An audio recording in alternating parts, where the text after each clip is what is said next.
Et bonjour à tous et bienvenue pour la présentation du tome 2 de Punisher Legacy, donc la série 2018 du Punisher quand il a l'armure de War Machine. Et puis dans cet épisode, nous reprenons après les événements du tome précédent en Tchétchénie, donc là où il a exécuté le dictateur Petrov. Donc de ce premier épisode de cet album, donc dans cet album, j'ai oublié de le dire, nous retrouvons donc les épisodes 224 à 228 de la série 2018. Et comme je vous l'avais dit, je vous ferai un épisode spécial pour vous dire pourquoi il y a des épisodes qui portent un numéro très élevé alors qu'ils sont pas de la même année. Alors dans cet épisode, le Punisher a repris ses activités de Punisher, c'est-à-dire tuer des criminels pour les éradiquer. Simplement maintenant, comme il a l'armure, autant dire que c'est beaucoup plus facile pour lui et rapide de s'en prendre à tout type de criminels, y compris des criminels comme le Rhino qui, quand il voit venir le Punisher, n'hésite pas à partir.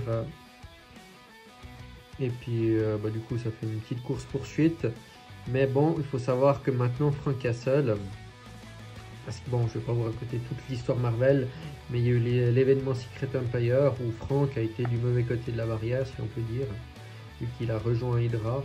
Et du coup maintenant il est plus chez Hydra, mais du coup les Avengers n'ont pas aimé ça. Et puis là Carol Danvers puis les Avengers sur le dos, ce qui fait que ça met un terme à sa course poursuite, vu que maintenant il va devoir essayer de se débarrasser de Carol. Puis on va pas se mentir, même si c'est une armure d'Iron Man, il fait carrément pas le poids face à la puissance de Carol Danvers, de Captain Marvel. À tel point que ça fait quand même du remue-ménage à New York. Et une partie des super-héros constate qu'il y a un combat. Et une fois que Frank comprend qu'il n'arrivera pas à la combattre, il décide d'abandonner le combat et de se cacher et de faire le mort. Il va tomber ensuite sur Daredevil qui, comme je viens de le dire, l'on veut d'avoir choisi le mauvais camp durant Secret Empire. Et puis du coup il va se débarrasser de Daredevil d'une manière assez drôle avec le pistolet à propulsion de l'armure. Ensuite il y a Hawkeye qui va lui lancer un mouchard. C'est pas un mouchard émetteur un peu comme Spidey, c'est un mouchard avec des nanites qui ont contaminé l'armure. C'est important pour la suite. Du coup il vient piquer la pizza à Hawkeye pour lui faire remarquer qu'il l'avait vu. Quand il retourne à sa planque, du coup il y a une bonne surprise qui l'attend. La flèche l'a quand même touché et blessé. C'est qu'il y a tous les Avengers qui sont là, donc les Avengers actuels à ce moment-là, qui sont là pour l'accueillir et l'arrêter pour reprendre l'armure et le faire passer en cours martial. Donc comme vous l'avez deviné, dans l'épisode suivant ça va être un combat War Machine puis Punisher contre les Avengers. Et puis c'est pas l'histoire du Punisher qui s'en sort très bien, mais c'est vrai que il a appris ça fait quelques mois maintenant, quelques semaines qu'il a cette armure, donc il a quand même appris à l'utiliser. Et puis on va dire avec ses compétences de soldat tacticien et le fait qu'il connaisse aussi ses adversaires, il arrive quand même à leur tenir plus ou moins tête. Même avec les gros bras comme la Chose, Hercule et puis Luke Cage, il arrive quand même à ruser pour s'en sortir, mais il va quand même vite devoir fuir le combat parce qu'on est d'accord qu'il face aux trois réunis, il fait pas le poids. Du coup, comme il a regardé le plan des souterrains de New York et du métro, il a pu s'échapper. Et maintenant, c'est un fugitif. Et puis il y a les Avengers qui vont le talonner pour essayer de le choper. Et il va quand même continuer à essayer de faire sa mission. Fait sa mission maintenant parce que comme j'ai dit avant, durant Secret Empire, il a fait partie d'Hydra. parce que Captain America avait été lobotomisé et puis il était parti du mauvais camp à cause de public, du cosmique. Et puis du coup maintenant il veut se venger de l'histoire de l'Hydra, donc là il cherche le baron Zemo, donc un des principaux dirigeants de l'Hydra. Bien sûr il enquête, et puis il enquête en même temps que les Avengers essaient de le retrouver, et puis chaque fois il le manque de peu. Et puis il s'en sort toujours de justesse. Il finit par tomber aussi sur l'AIM, où il va mener un interrogatoire assez simple.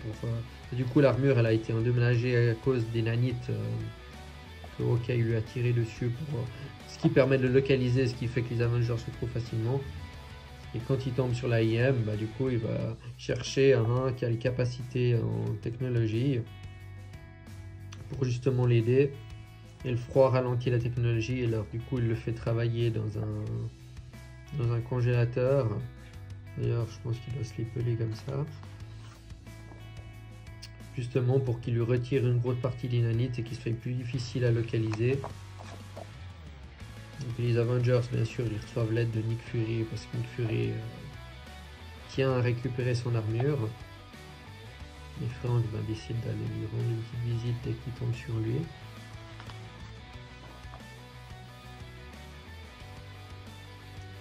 Et puis du coup Nick Fury lui dit que faut qu'il rende l'armure, qu'il a été trop loin.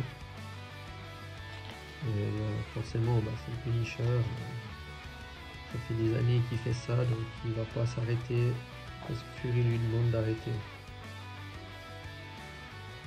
Dans l'épisode suivant justement il va réussir à remonter la piste en allant la CIA pirater des fichiers pour justement ça aussi c'est l'IA de l'armure qui pirate les fichiers pour lui, étant donné que c'est pas un hacker professionnel. Et grâce aux informations qu'il trouve à la CIA, il arrive à remonter au baron Zemo chez Hydra. Donc forcément Zemo il y a des tours partout, Hydra ils sont partout, c'est des infiltrés. Donc, du coup il était averti que le Punisher arrivait, ce qui lui permet de se préparer à sa venue. Et il va devoir affronter plusieurs super criminels comme Crossbone, le Taskmaster et puis le Fantôme. 3 personnages d'ailleurs qui sont apparus au MCU dans les films. Donc après il les affronte. Le Taskmaster, bien qu'il soit très doué en combat, et puis Crossbone aussi, face à l'armure il peut pas grand chose. Par contre on a le Fantôme qui lui, avec son pouvoir d'intangibilité, va pouvoir endommager un peu l'armure en la court-circuitant, puis en fait ça va lancer le mode réinitialisation de l'armure, ce qui va faire sortir Frank de l'armure, et du coup il va devoir s'en sortir face à Hydra sans armure, comme par hasard. Il y a Bucky, Hawkeye, Natasha et puis Mockingbird, l'ex-femme Hawkeye, qui vont venir le sortir de là.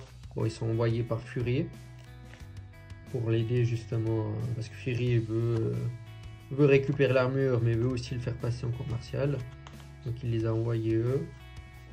Et finalement une fois qu'il les a sortis d'affaire, Hawkeye et puis Mockingbird se font électrocuter par Natasha, Black Widow, parce que Black Widow puis Bucky jouent double jeu également. Et du coup ils vont poursuivre une mission commune ensemble. Donc dans cet épisode, le Punisher accompagné de Bucky Barnes et de Black Widow vont tenter d'empêcher Hydra d'aller libérer le commandant suprême, qui n'est autre qu'un Captain America alternatif, celui qu'on a vu dans l'événement Secret Empire, qui est retenu en prison. Donc du coup l'Hydra est en train de tenter un coup d'état dans la prison. Et puis ils arrivent juste à temps pour affronter les prisonniers qui ont tous été libérés par Hydra. Alors ne me demandez pas si ça il s'agit de Groot. Je me suis posé la question. Je pense juste plutôt que c'est un prisonnier qui y ressemble. Et puis du coup le Punisher est content parce qu'il va pouvoir tuer pas mal de prisonniers. Là on voit il fait le décompte. 488, 67, 441. Donc il tue quand même pas mal de monde. Donc après pour lui il est au paradis vu qu'il peut tuer tout le monde. Et ensuite il y a les Avengers qui arrivent parce que ils ont des informations pour localiser le Punisher. Et puis du coup ils essayent d'esquiver le combat. Donc Zemo lui fait libérer le Steve Rogers alternatif qui s'appelle Commandant Suprême. Et de son côté Iron Man va arriver pour arrêter, plus ou moins tenter d'arrêter le Punisher. Alors après le problème un peu des super-héros comme Tony, c'est que lui il ne cherche pas à tuer ni à blesser, ce qui n'est pas le cas du Punisher. Le Punisher évite de faire des blessés innocents, il ne cherche pas à tuer les héros non plus, mais on va dire que lui il ne se retient pas de blesser les gens, ce qui a permis justement qu'il puisse ruser en mettant le feu au bâtiment, en faisant s'écrouler le bâtiment sur Iron Man pour pouvoir poursuivre et arrêter l'évasion du commandant suprême. Et puis son but c'est de tuer le commandant suprême et Zemo. Maintenant je pense que vous connaissez bien les méthodes du Punisher. Et du coup là il y a une technique que je n'avais jamais vue, que Zemo a inventé avec le fantôme, c'est qu'il fusionne les deux pour faire une sorte d'armure avec le fantôme. C'est un peu surpris, mais c'est pas ça qui va empêcher Frank Castle de trouver une astuce avec l'électrocution pour les séparer et puis pour tenter de tuer Zemo. Comme c'est un personnage important, il va pas pouvoir le tuer, scénaristiquement ça serait idiot de le tuer. Comme par hasard, Iron Man va arriver juste à temps pour empêcher Zemo de se faire tuer. Et puis Zemo et le fantôme vont profiter de s'enfuir. Et puis tout n'est pas perdu car ils ont quand même réussi à ce que le commandant suprême ne s'évade pas. Ensuite là il y a une espèce de gros robot qui arrive. Et puis c'est une surprise parce que pour ceux qui ont suivi Civil War 2, maintenant je peux vous le dire parce que si jamais c'est un spoiler, et dans Civil War 2, James Rhodes qui a l'armure de War Machine meurt à cause de Thanos. Et puis là on découvre qu'en fait James Rhodes est toujours vivant.